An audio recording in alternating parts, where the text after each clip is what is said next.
Wednesday, the 3rd of September 2025, 3 days after the Sydney Marathon and the first time that it was a world major.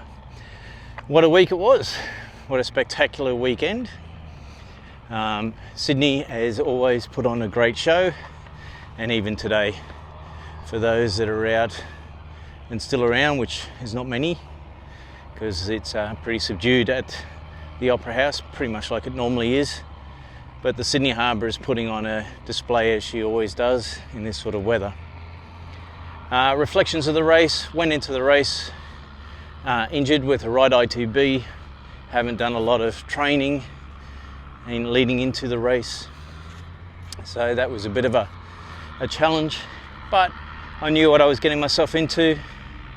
I went into the race with a run-walk plan of 2 minutes on, 1 minute off. And this actually felt really good. Initially, I forgot to set the watch up properly, and so I ran the first kilometre.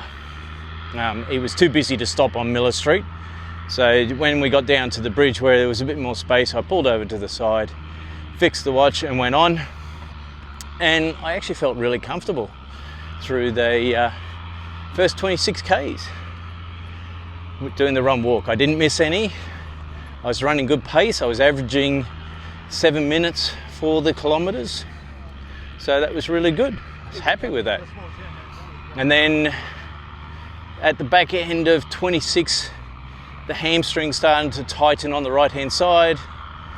And I made a choice to walk rather than pursue the pace, etc., and potentially make the injury worse and not be able to do any more running until potentially the new year.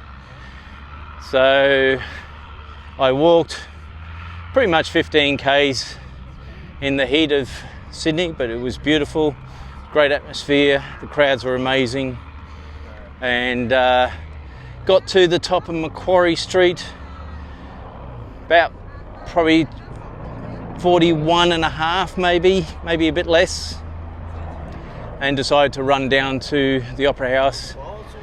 The legs were a little stiff, but I did manage to run, and as always, it's a beautiful finish coming around, seeing the Harbour Bridge on your left, Opera House on your right as you come into the actual finish line, and the thousands of people lining the Opera House steps, cheering you on.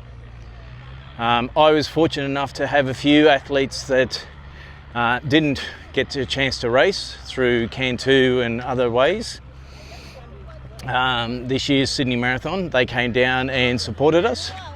Fantastic to see Christy, Sam, Tash and Marie on the course.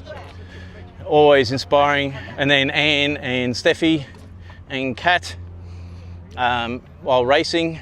Emma, fantastic to see all you guys out there pushing your limits and doing such a great job. And another PB, awesome work today, on Sunday, sorry.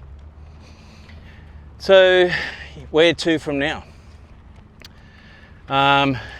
This week's an easy week, pretty much doing nothing, just trying to get back into it. The legs are actually feeling really good today.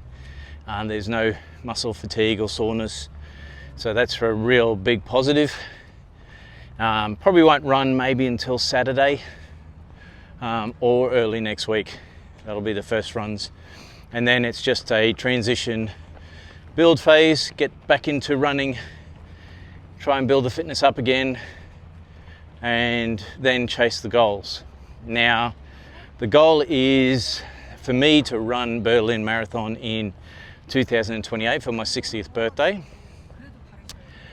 but I want to challenge myself. It's something that I always do. I like to have challenges, push myself to the limits that I think I'm possible to do, and I want to run a Boston qualifying time around 3 hours 30 minutes in Berlin.